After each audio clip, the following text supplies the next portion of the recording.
అవ్వా ప్లేట్ ఇడ్లీ వడ ఇవ్వండి. ఇప్పుడు రా, కొట్టగా ఉండి. థ్యాంక్ యూ అవ్వా.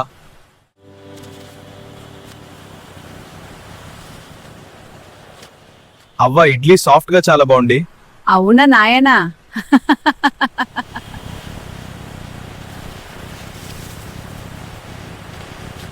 డబ్బులు ఇచ్చి వెళ్ళవయ్యా. తినేసి డబ్బులు ఇవ్వకుండా పారిపోయాడు.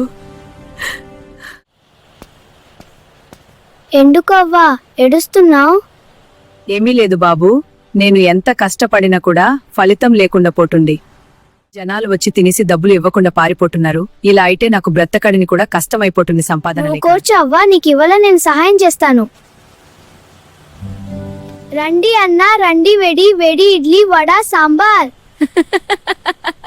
బాబు మా అందరికి ఒక ప్లేట్ ఇడ్లీ వడ ఇవ్వు బాబు. హా సరే అంకుల్. రండి అన్న రండి, మళ్ళీ పూలంటే ఇడ్లీ వడ. ఇడిగోండి అన్న, తీసుకోండి.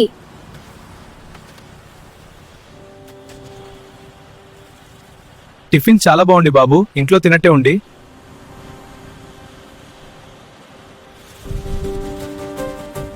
ఇదిగో బాబు డబ్బులు తీసుకో. అంకుల్ మీరు డబ్బులు ఎక్కువ ఇచ్చారు. పర్లేదు బాబు ఉంచు, నువ్వు అవ్వ చేసిన టిఫిన్ చాలా బాగుంది. మాకు మా నానమ్మ చేసిన వంటలు ఏ గుర్తొచ్చాయి.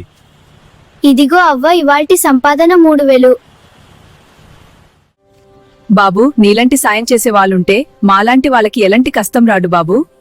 చల్లగా ఉండు బాబు. నీకు ఏ కష్టం వచ్చినా నేను ఉన్నా అని గుర్తు పెట్టుకో అవ్వ.